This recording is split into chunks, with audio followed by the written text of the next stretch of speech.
ہائے ہائے ہائے ہائے، بہت لمبا حساب کتاب لکھا ہے.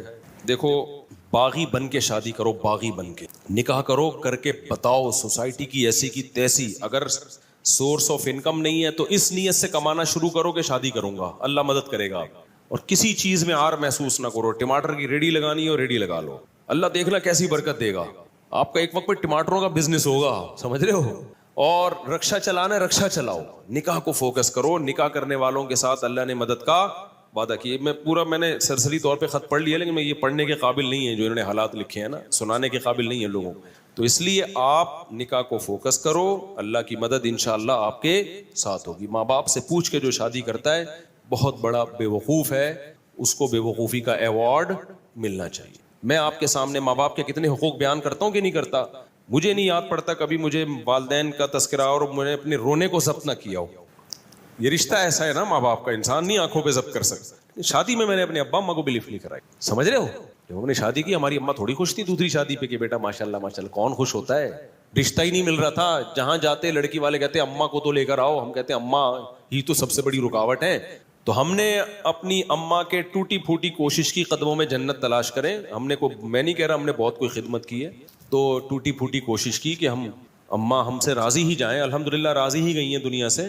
لیکن بھائی اللہ پہلے ہے. تو اللہ میاں نے کہا ہے کہ جو ہے نا یہ ماں باپ تمہیں آخرت میں عذاب سے نہیں بچا. نکاح ہم اللہ کا حکم سمجھ کے کرتے ہیں، امی کے کہنے پہ بولو نہیں کرتے، کلچر کے کہنے پہ تھوڑی کرتے ہیں. تو شادی ایسی کی تیسے میں نے کر لی. اماں بہت غصے ہوتی تھی، میں اماں کے پاؤں پکڑنے جاتا تھا، رشتہ ہی نہیں دے رہا تھا نا کوئی. مسئلہ یہ تھا کریں کیسے، خالی نظریے لے کے گھوم رہا تھا میں.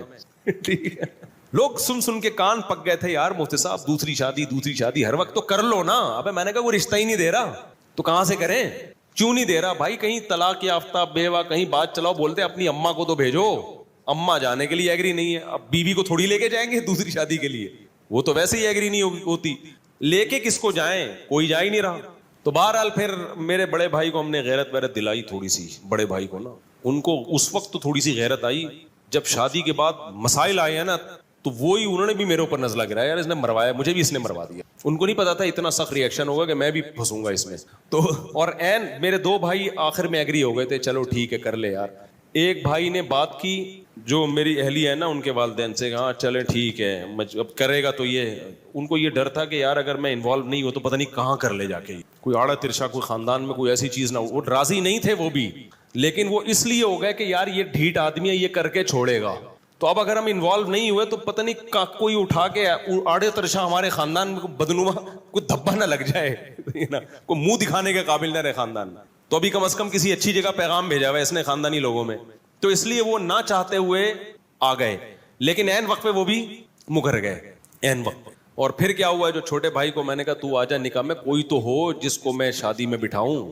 تو اس نے کہا میں آ رہا ہوں. عین وقت پہ وہ کمبخت بھی نہیں آ رہا. میرا بھائی ہے، میں تو کہہ سکتا ہوں نا چھوٹا ہے، کمبخت ہے نہیں، بڑا نیک آدمی ہے، لیکن میرا تو حق بنتا ہے نا. عین وقت پہ وہ بھی مکر گیا، نکاح نامہ لے کے گھوم رہا. لڑکی والے کہہ رہے ہیں کسی کو تو لے کر آؤ بھائی، ہم لوگ خاندانی لوگ ہیں، ایسے تھوڑی ہوتا ہے. الحمدللہ بڑے میرے سسرال بہت اچھے لوگ ہیں وہ، بھائی کسی کو تو لے کر آؤ بیٹا. ہم نے ایسے کبھی نہیں، ایسے وہ رخصتی ایسے نہیں ہوتی. تو میں کیا کس کو لے کر آؤں. 2-4 دوست میں نے ادھار پکڑے، کہیں سے ادھار پکڑے. ہر شخص ڈر رہا تھا کہ یار ہم بھی پٹیں گے بیٹا تیرے ساتھ. رشتہ دار سارے کہ یار ہم پہ بھی بلی آئے گی. سب سے پہلے سوال ہوگا شادی میں گیا کون کون تھا. سب بھاگ گئے. تو 2-4 پھر رہ گئے تھے. ان کو اتنی بد دعائیں ملی ہیں نا بعد میں، اتنی. ان کے جب بھی اب تک کوئی مسئلہ ان کے ساتھ ہوتا ہے نا کہتے ہیں دیکھا جو کرو گے وہ بھرو گے. اب تک ان کو تانے دیے جاتے ہیں. تو اس موقع پر پھر ہماری اماں راضی نہیں تھی. ہم نے کہا کوئی بات نہیں یار، اماں کی ویلیو ہے ہمارے دل میں، لیکن اللہ پہلے ہے بھائی. ہم نے کر لی. 15 دن کے بعد اماں کو پتہ چلا. میں جب اپنے گھر آیا تو مجھے گھر میں گھر کی مستورات کے رونے دھونے کی ایسے آوازیں آ رہی تھی جیسے گھر میں کسی کا جنازہ ہو گیا. میری والدہ بھی رو رہی ہیں، سب بہنیں بھی رو رہی ہیں. ہائے یہ اب شادی ہوئی ہے یار، چلو بیوی روئے سمجھ میں آتا ہے، اس پہ سوکن آئی ہے نا، سارے ہی رو رہے ہیں. پڑوسنوں کو پتہ چلا، ہائے ہائے ہائے ہائے ہائے اس مولوی نے ہائے ہائے کیا کر دیا. پڑوسی برے بن گئے میرے لیے سب. جس کو ابھی تو ماحول بن گیا ہے، ابھی تو ماحول بن گیا ہے. جب میں نے کیا تھا ماحول نہیں بنا ہوا تھا. لوگ اچھمبے کی نظر، بھائی یہ کیا ہو گیا. پھر وہی میں مشہور قصہ ہے, میرے پر اتنا دباؤ آیا نا, اتنا دباؤ, میں گریبان کھول کے ایسے گھوم رہا تھا جیسے موسٹ وانٹیڈ. اور میرے سسر بڑے پاورفل تھے, کمزور نہیں تھے, ابھی ان کے زیادہ ڈیٹیل میں نہیں جاتا میں, اور جو ہے بہت کچھ تھا, ابھی کیا بتاؤں یار, اچھا نہیں ہے نا, پھر وہ لوگ بھی بولیں گے بھائی تو کیا کر رہا ہے. تو یہاں تک ہوا کہ پھر میں استاذ محترم حضرت مفتی ابو لبابہ صاحب کے پاس گیا, اتنا ٹینشن میں تھا میں نے کہا, انہوں نے کہا کیوں آئے ہو, پہلے کبھی اس سلسلے میں حاضر ہوئے نہیں کسی غم میں. تو میں نے کہا دوسری شادی میں نے کی ہے, بہت ٹینشن ہے, بہت دباؤ ہے میرے اوپر, میں کیا کروں. انہوں نے لفٹ ہی نہیں کرائی مجھے. وہ گئے دوسرے کمرے میں, کسی شاگرد سے بولا, میرے کلاس فیلو سے بولا, اس کو جا کے بولو ہم بے وقوف ہیں, اس کی صحت دیکھو. میں بہت دبلا پتلا تھا, میں بہت باریک سا تھا, اب تو میں کافی ہیلدی ہو گیا ہوں, میں بہت ہی دبلا تھا, 60 کلو میرا وزن تھا, اور مالی حالات بھی کوئی بہت اچھے نہیں تھے. انہوں نے کہا ہم پہ پاس پیسہ بھی زیادہ ہے, ہماری صحت بھی اچھی ہے, ہمیں سنتیں پوری کرنے کا خیال نہیں آ رہا. اس کو دیکھو. اور اب آیا روتا ہوا, رو نہیں رہا تھا, یعنی صورت میری رونے والی بنی ہوئی تھی. پھر مجھے کہنے لگے, اس شاگرد سے کہا, مجھے ڈائریکٹ کہا بھی نہیں, لفٹ نہیں کرائی گئی, کیونکہ یہ کیس ہی ایسا ہی نہیں ہے کہ اس میں کوئی کیس بنتا ہی نہیں ہے, یہ تو تم نے خود حماقت کی ہے. پھر کہنے لگے اس شاگرد سے کہ اس کو جا کے بولو, کچھ لوگ جو ہے شہد کے چھتے میں ہاتھ ڈال کے ڈائریکٹ شہد کھا رہے ہوتے ہیں, اور بولتے ہیں مکھیاں کاٹ کی ہو رہی, اور یہ شہد کے چھتے میں منہ دے کے شہد پی رہے اور بول رہے ہیں کہ مکھیاں کیوں کاٹ رہی ہیں. میں نے کہا اب ساری زندگی کے لیے گالیاں تمہارا مقدر ہے, ہم تو بالکل ہی منہ ہمارا اور چھوٹا سا. تو اماں کے یہ حالات. پھر جب زیادہ غم آتے ہیں نا انسان پر, تو اس کو انجوائے کرنا شروع کر دیتا. یا تو میں ڈپریشن میں چلا جاتا, سر جا کے پھوڑ دیتا اپنا, خودکشی کی طرف جاتا, یہی ہوتا نا, ہر طرف سے بے عزتی ہو رہی ہے. یا میرے پاس ایک راستہ یہ تھا, ایسی کی تیسی, بھاڑ میں جائے یار.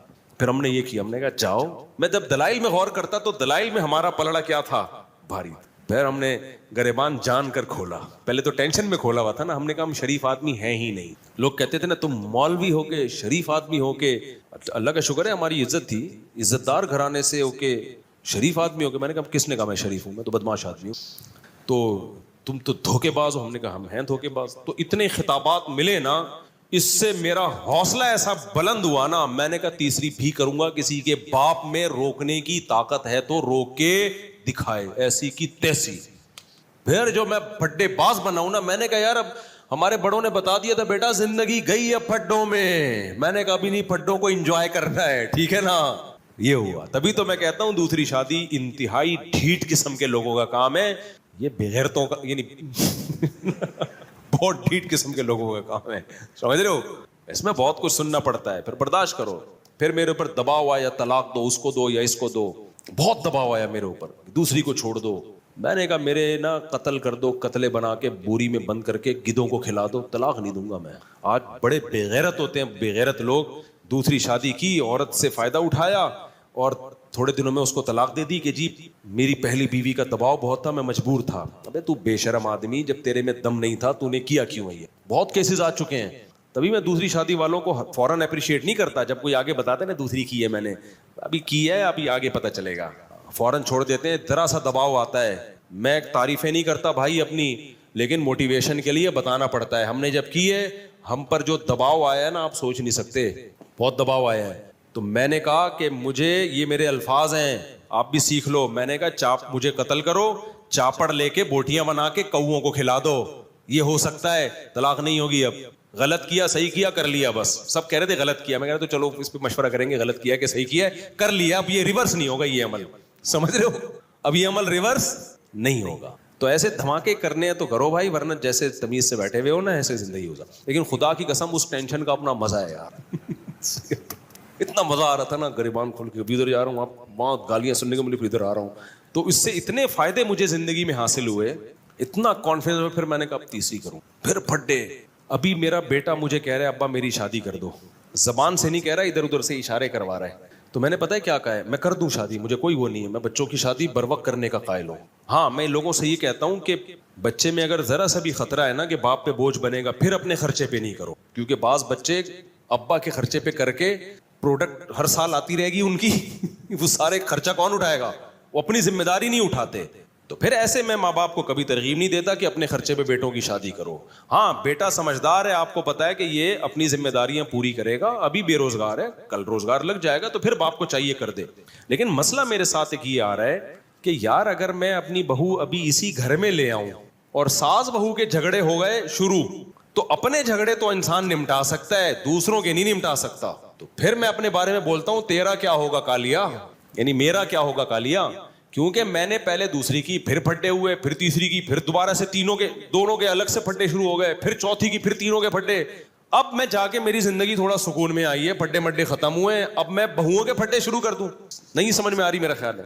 کیونکہ اب میں لے کر آیا تو میری بیگم کا پھٹا ہوا میری بہو کے ساتھ. مرد نہیں جھگڑے میں کرتا یار, مرد کا سسر کہے گا بہو سے کی خدمت کرنی ہے بیٹا کر لو, اللہ تمہیں جنت دے گا, نہیں کرنی تو بھاڑ میں جاؤ یار, ایسی کی تیسی. مرد اس چیزوں میں اگنور کر لیتا ہے. خواتین کے بڑے مسائل ہوتے ہیں, خواتین کے مسئلے ہوتے ہیں کہ جب آپ گھر پہ آؤ گے, آپ کی بیگم آپ سے بولو گی بہو نے آج مجھے یہ ٹکا سا جواب دیا ہے, کیا یہی تعلیم ہے شریعت میں؟ تو میں بہو سے پوچھوں گا کیوں بھائی ٹکا سا جواب دیا ہے, جھوٹ بول رہی ہیں, یہ جھوٹ بول رہی ہیں, آپ جھوٹ بول رہی ہیں, میں کہ جھوٹی ہوں؟ بھائی وہ جھوٹی نہیں ہے, وہ سچی ہیں. پھر آپ اس سے پوچھو گے کہ خدا کی قسم پاگل ہو جاؤ گے نا, الٹے لٹک کے مر جاؤ گے, یہ فیصلہ کرنا کہ ان میں صحیح کون ہے غلط کون ہے, برباد ہو جائے گی تمہاری زندگی. سارے جمعے اتوار کے بیانات ختم, مسائل کے سیشن ختم, میں ساس بہو کے جھگڑے ہی بیٹھ کے نمٹاتا رہوں گا. میرا نظریہ یہ بھائی بہو لاؤ, بچوں کی شادی ٹائم پہ کرو, بولو بھائی آئے گی نہیں اس گھر میں, سمجھ رہے ہو, ٹینشن مت پالو اپنے لیے, آئے گی دوسرے گھر میں. اپنے بیٹوں سے جا کے ادھر ہی جا کے مل لیا کرو, بہو سے بھی عزت دے دے گی, ٹھیک ہے بیزتی کا خطرہ ہوا تو بیزتی سے پہلے نکل آؤ. کیا خیال ہے؟ آج کل کی بہویں مارکیٹ میں کہاں سدھری بھی آ رہی ہے یار. میں جانتا ہوں جوائنٹ فیملیوں میں عزت دار لوگ بڑے تمیز سے رہ رہے ہیں, ہمارے اپنے ریلیٹیو ہیں, ساری بہویں اکٹھی بڑی لائف کو انجوائے کر رہے ہیں وہ لوگ, لیکن ہر جگہ ایسے نہیں ہوتا. اب ہم جب لائیں گے ہمیں کیا پتہ یہ اگلا نکلے گا کیا, اچھے نکل آئے تو بہت اچھی بات ہے, نہیں تو بھائی ہماری تو زندگی برباد ہو جائے گی یار. تو میں جوائنٹ فیملی کا اس زمانے میں قائل نہیں ہوں. الگ الگ صاحب, بچوں سے بھی میں نے بولا, ابھی ایک بچہ نے زیادہ اشارے بھیجے نا, میں نے کہا بیٹا گھر ارینج کر لے, شادی میرے خرچے پہ ہوگی تیری, یہاں نہیں آئے گی. اب آپ کہہ سکتے ہو مجھ سے آپ گھر بھی بچے کے لیے آپ ارینج کر لیں, اور میرے ماشاءاللہ 8 بیٹے ہیں, تو اگر میں 13 گھر میں چلاؤں گا تو IMF سے مجھے قرضہ دلا دو بھائی. اور بیٹے میں ایک بھی نالائق نکل آیا نا جس کو عادت ہو گئی ابا کا مال کھانے کی, وہ تو میرے بچے پیدا کرنے والے بیانات روزانہ سنے گا بیٹھ کے, خوب اسپیڈ سے بچے نکالے گا اور میری گودوں میں لا کے ڈالتا رہے گا, سمجھ رہے ہو. پھر بھی مجھے قبول ہے یار, ہمارا ظرف بہت بڑا ہے الحمدللہ, لیکن بگڑ جائے گا. ایسا ہوتا ہے نا کہ ابا جب تک میں کما نہیں رہا تو فی الحال میرے بچے بھی آپ پالیں, میری بیگم کو بھی آپ پالیں, کوئی بات نہیں, بہو بھی بیٹیوں کی طرح ہوتی ہے, پال لیں گے یار, جہاں اللہ نے اتنا کھلایا ہے اور کھلا دے گا. لیکن مسئلہ بگڑنے کا خطرہ ہوتا ہے کہ جب فری پھوکٹ کی لڑکوں کو عادت پڑتی ہے نا, ایک دفعہ بگڑ گئے تو قیامت تک نہیں اٹھتے. تو لڑکوں پہ تو ذمہ داریاں ڈالو. ایک واقعہ سنا کے اس ٹاپک کو ختم کرتا ہوں.